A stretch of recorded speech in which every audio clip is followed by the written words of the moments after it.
42 years. That's how long I had been married to Harold when he sat me down at our kitchen table. The same table where we'd shared thousands of meals, helped our children with homework, and planned our retirement, and told me he wanted a divorce. "I'm just tired, Loretta," he said, not quite meeting my eyes. "Tired of this house, tired of this life." He paused, and then the words that would echo in my mind for months afterward. "Tired of looking at you." I remember how the room seemed to tilt slightly, how the afternoon light through our kitchen window suddenly felt harsh rather than warm. I was 60 years old.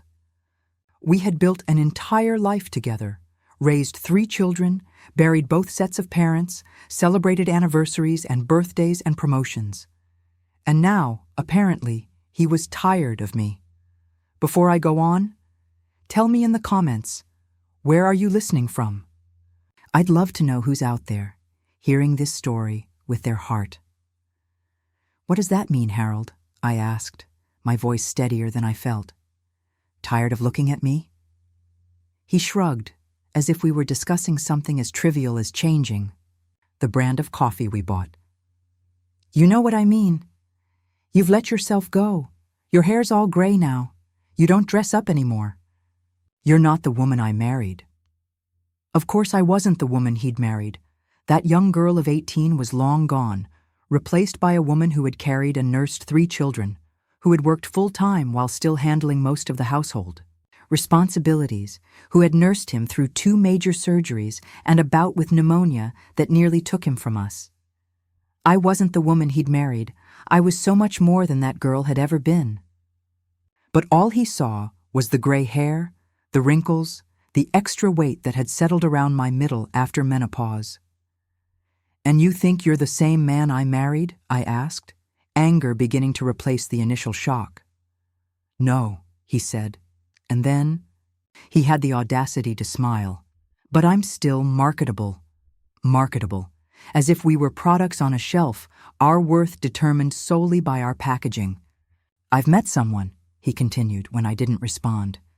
"She makes me feel young again." "How old is she?" I asked, though I already knew the answer would hurt. 38, he said, looking almost proud. "She's a yoga instructor at my gym."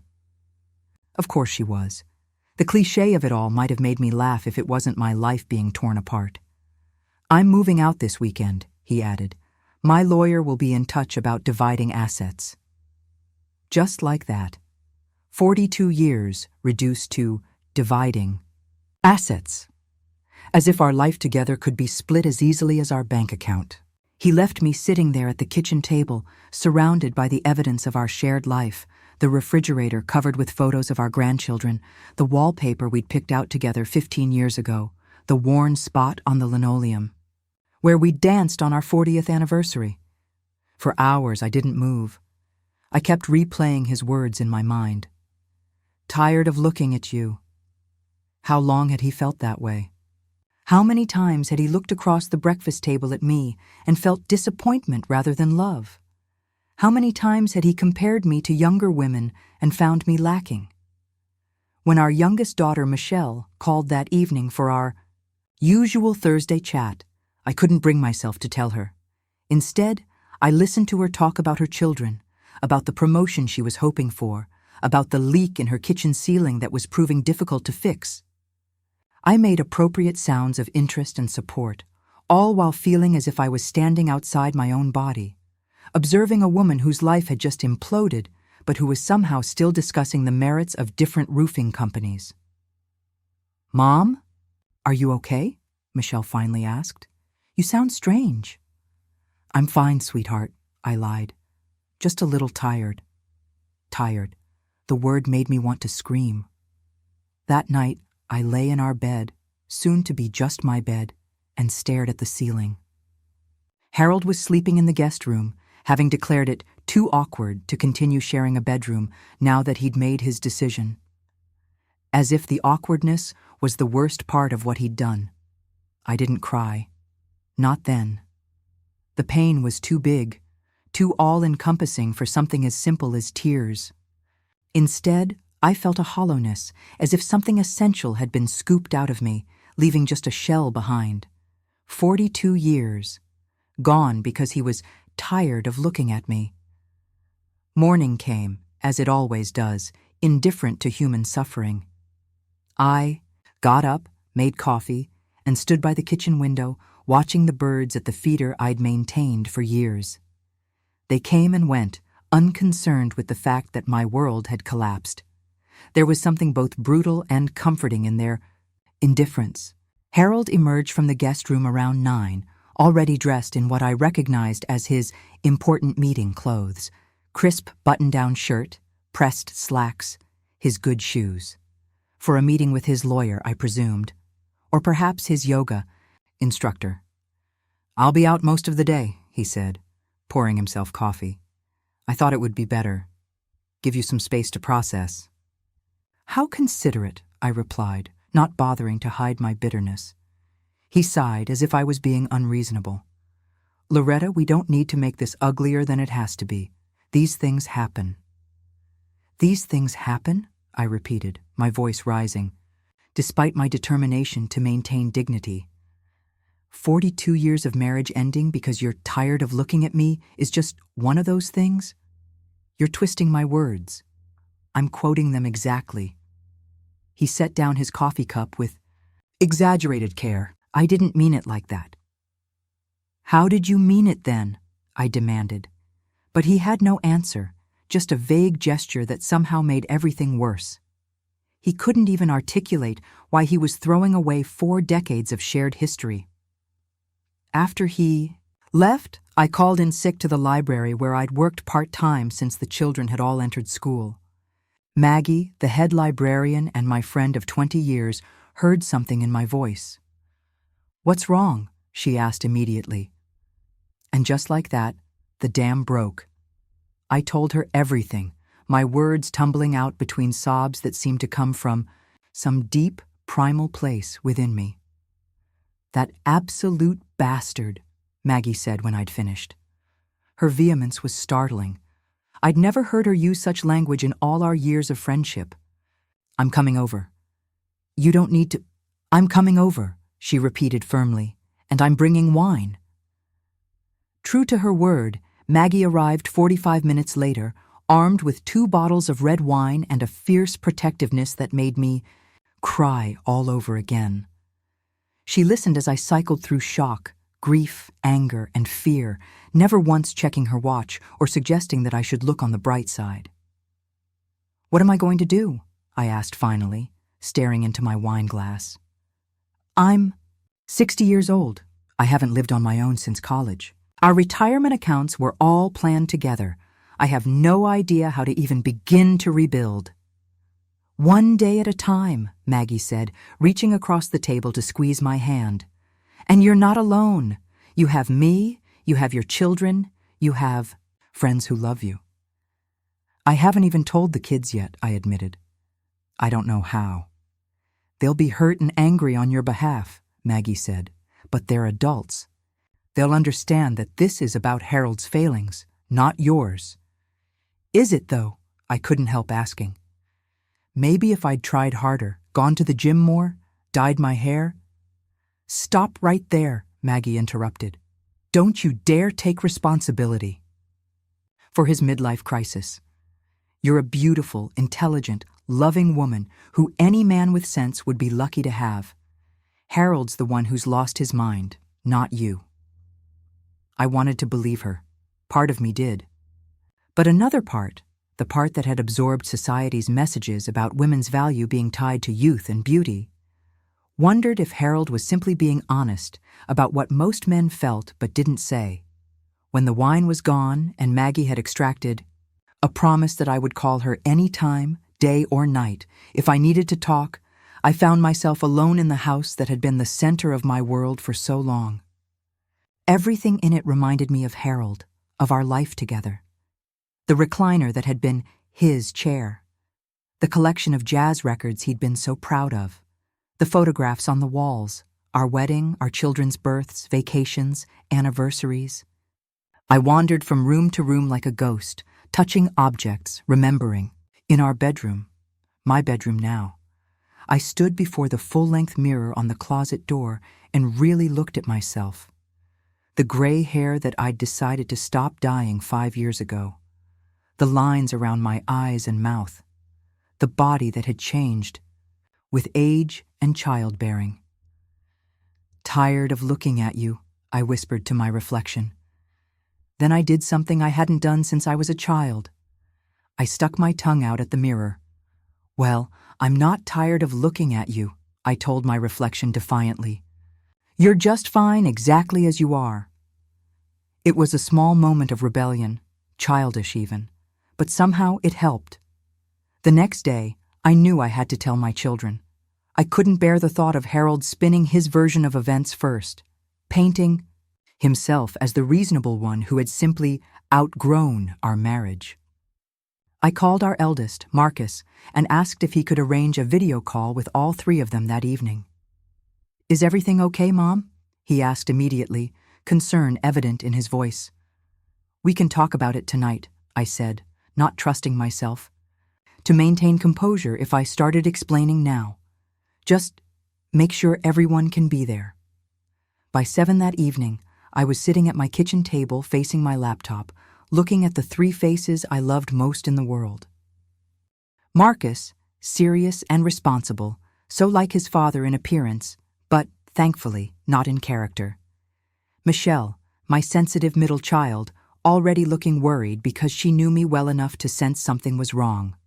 And James, my youngest, the family peacemaker who had always been able to diffuse tension with a well-timed joke. "Where's Dad?" Michelle asked, noticing his absence.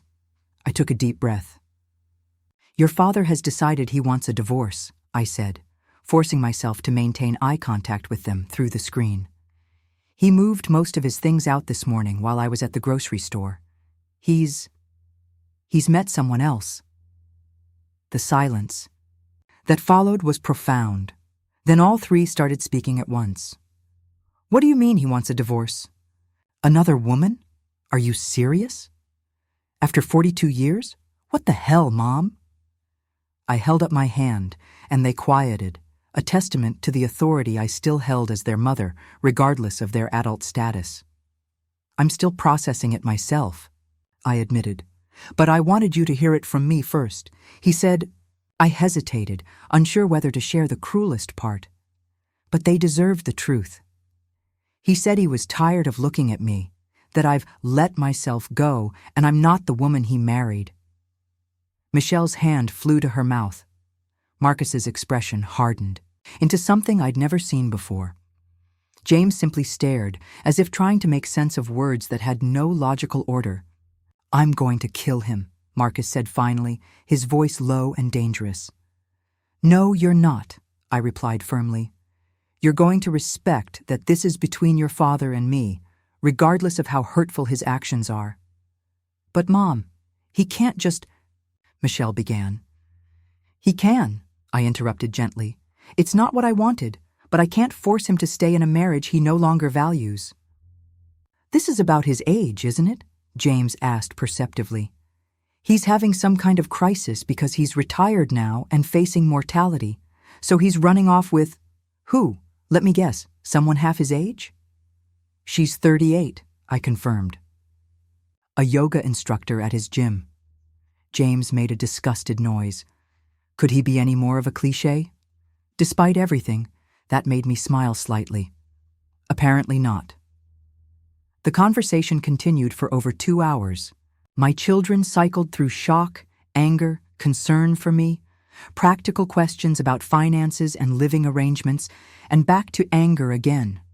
I let them express everything they needed to, understanding that they too were grieving the loss of the family unit they had always known, the foundation they had believed was unshakable. "What do you need from us, Mom?" Michelle asked finally. "Do you want one of us to come stay with you for a while?" The offer touched me deeply, but I shook my head. "What I need is to figure out who I am without your father. I've been Harold's wife for so long that I'm not sure I remember how to be just Loretta." "You've always been more than just Dad's wife," Marcus said fiercely. "You're the strongest person I know." His words warmed something in me that had felt cold since Harold's announcement. "Thank you for saying that," I told him. "I'm going to need to believe it in the coming months." After we ended the call, I sat in the quiet of my kitchen, feeling oddly lighter. Sharing my pain with my children had been difficult, but their unequivocal support had reminded me that I was loved, valued, seen for who I truly was, not just for what I looked like or what I could do for others. The next week passed in a blur of practicalities. Harold came by with his lawyer to discuss division of assets. I had my own lawyer, a sharp-eyed woman in her 50s, recommended by Maggie, who made sure I wasn't going to be shortchanged after decades of contributing to our household both financially and through unpaid labor. "You're entitled to half of everything," she reminded me when I felt guilty about claiming my share of Harold's pension. "Your work as a mother and homemaker enabled his career advancement. Never forget that." As painful as it was to reduce our life together to dollars and possessions, there was something clarifying about the process. Each decision, who would keep the house, me, how we would divide our savings, equally, what would happen to the vacation property in Maine, sold with profits split, forced me to think about what I truly valued and what I could let go. By the end of the week, Harold had signed a lease on a sleek downtown apartment, the kind of modern glass and steel place we had always said was cold and impersonal whenever we'd walked past such buildings. Now, apparently, it suited his new life perfectly. I remained in my house, surrounded by memories, but also by the comfort of familiar spaces. Friends stopped by regularly, bringing food, offering to help with household tasks Harold had always handled, or simply sitting with me when the loneliness felt overwhelming. "You'll get through this," my friend Diane assured me over coffee one morning. "Remember when Tom left me after 30 years? I thought my life was over. Now I can't. Imagine still being tied to that man. The freedom I've found has been worth every tear I shed." I nodded, wanting to believe her. But 60 felt too old to be starting over, too late to be discovering who I was without the identity of wife and mother to define me. Then came the day. I found the photograph. It was tucked in the back of Harold's desk drawer, a space I was cleaning out to convert into my own workspace. A Polaroid from 1978, taken on our honeymoon in Niagara Falls. We were so young, me just 18, Harold 22. In the photo, I was laughing, hair wild from the mist of the falls, looking directly at the camera with unguarded joy. Harold was looking at me, not the camera, with an expression of such naked adoration it made my breath catch even now. I sat down heavily in the desk chair, staring at this evidence of a love I had once inspired. What had happened to that young man? Who couldn't take his eyes off me? When had his gaze turned from adoration to criticism, from love to dissatisfaction? For the first time, I allowed myself to wonder if the problem had ever really been about my appearance at all. Perhaps what Harold was really tired of looking at was his own aging reflection, the inescapable evidence of his mortality. Perhaps the yoga instructor, with her youth and vitality, was not so much a replacement for me as an attempt to reclaim his own lost youth. The realization didn't lessen the pain of rejection, but it shifted something in my understanding. This wasn't just about me letting myself go. This was about Harold letting go of the man he used to be and grasping desperately for some proof that he was still desirable, still relevant, still alive. I placed the photo on the desk and opened my laptop. Staring at the blank search bar, I hesitated only briefly before typing, "How to rebuild your life after divorce at 60. What followed was a journey both digital and deeply personal. I found online support groups for women in similar situations. I read books about late-life reinvention. I reconnected with friends I'd lost touch with during the busy years of child-rearing and career building. I tried new activities, a watercolor class at the community center, a walking group that met in the park on Saturday mornings, a cookbook club that combined my love of reading with my enjoyment of cooking. Some days were better than others. There were still mornings when I woke, up reaching for Harold's familiar warmth, only to confront the empty space beside me. There were evenings when the silence of the house pressed in on me until I turned on the television just to hear human voices. There were moments when I caught sight of my reflection and heard his cruel words echo in my mind. But gradually, something unexpected began to happen. The more I engaged with the world as just myself, not as Harold's wife or the children's mother, but as Loretta Banks, a woman in her own right, the more I discovered aspects of myself that had been submerged during my marriage. I liked spicy food, it turned out. Harold had always complained about anything stronger than mild salsa, so I'd adapted our meals to his palate. Now I experimented with curries and chilies, reveling in the heat on my tongue. I enjoyed museums and art galleries. Harold had found them boring, preferring sporting events or action movies. Now I spent hours wandering through exhibits, discovering a particular fondness for impressionist paintings and contemporary sculpture. I even found, to my surprise, that I had a talent for public speaking. When the library where I worked part-time needed someone to lead the weekly story time for children, I volunteered reluctantly, only to discover that I loved the performance aspect of bringing stories to life for an audience. 3 months after Harold's departure, I received a text message from him asking if we could meet for coffee. My immediate instinct was to refuse, to protect the fragile new sense of self I was cultivating. But curiosity won out. We met at a neutral location, a cafe equidistant from my house and his apartment. He arrived before me, and I had a moment to observe him before he noticed my presence.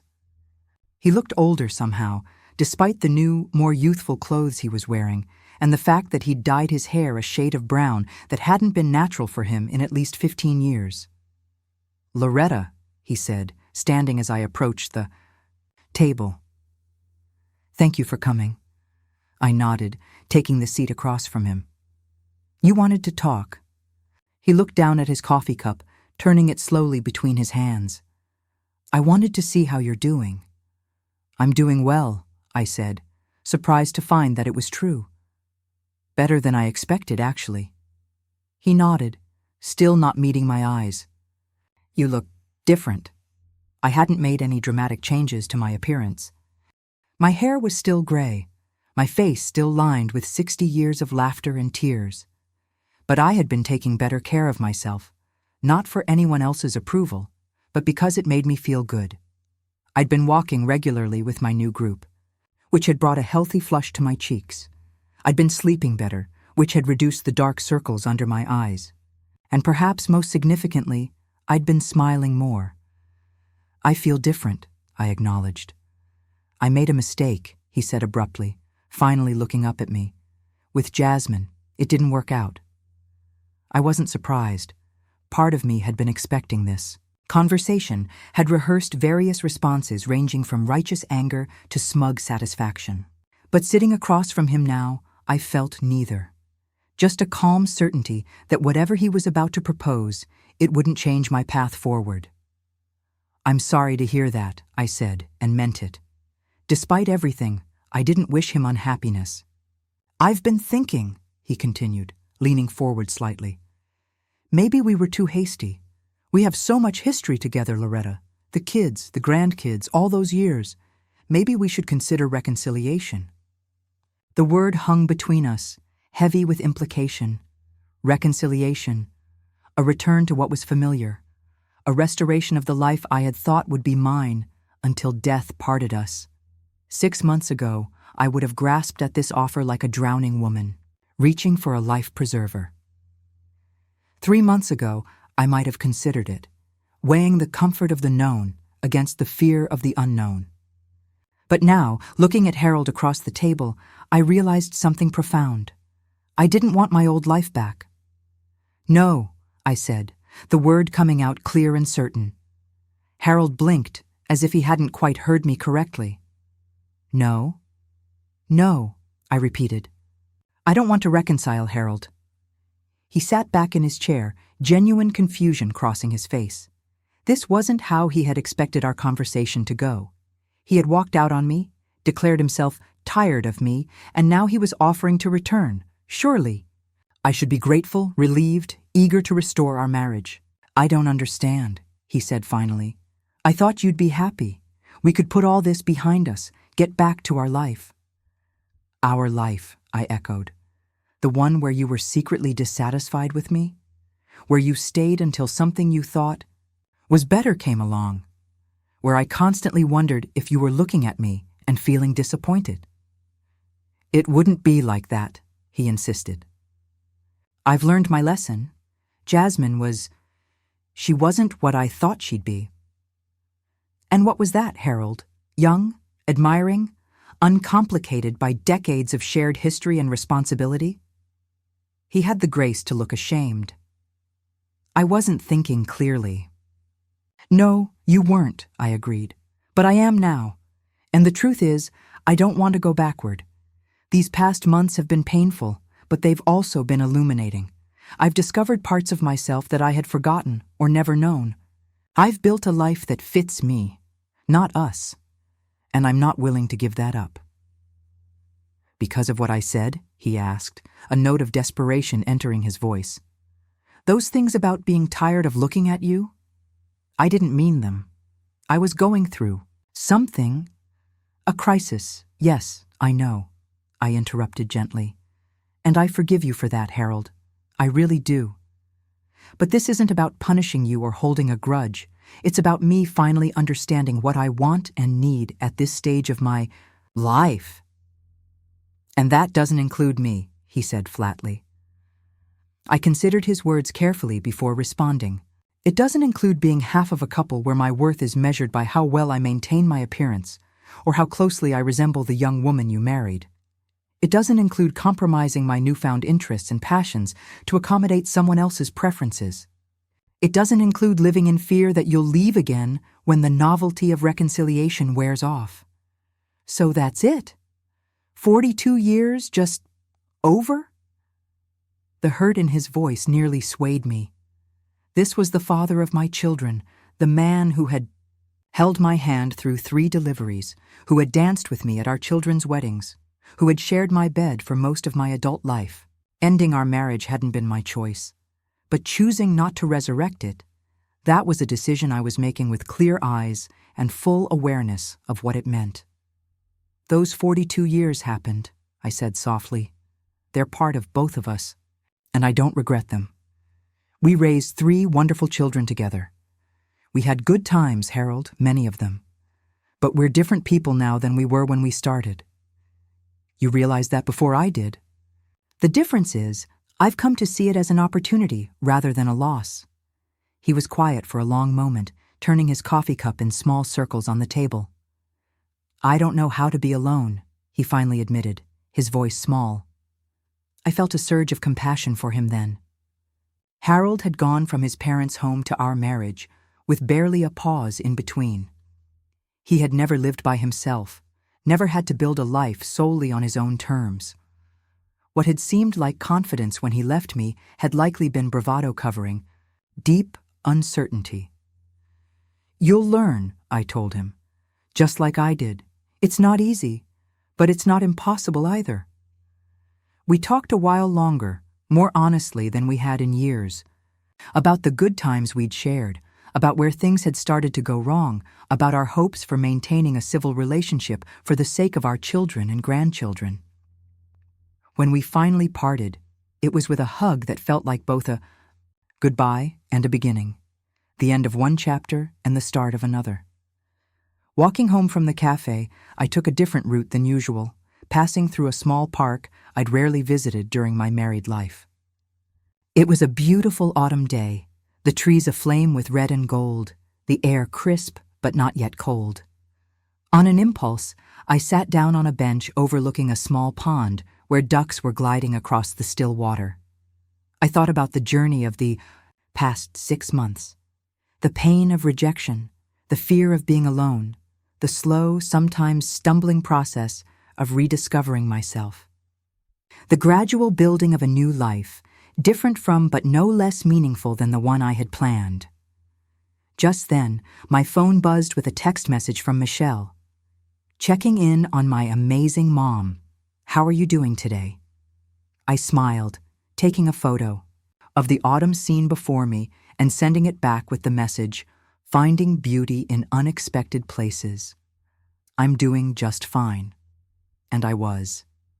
Not because everything was perfect, or because I had all the answers for what my future would hold, but because I had discovered something precious in the wreckage of my marriage, the woman I had always been beneath the roles of wife and mother, the woman with passions and preferences and strengths all her own. Harold had said he was tired of looking at me, but I had learned to see myself clearly, perhaps for the first time in decades. I saw not just the gray hair and wrinkles that had so disturbed my husband, but the wisdom in my eyes, the character in my face, the strength in my bearing. I saw a woman who had weathered one of life's most painful storms and emerged not just intact, but somehow more wholly herself.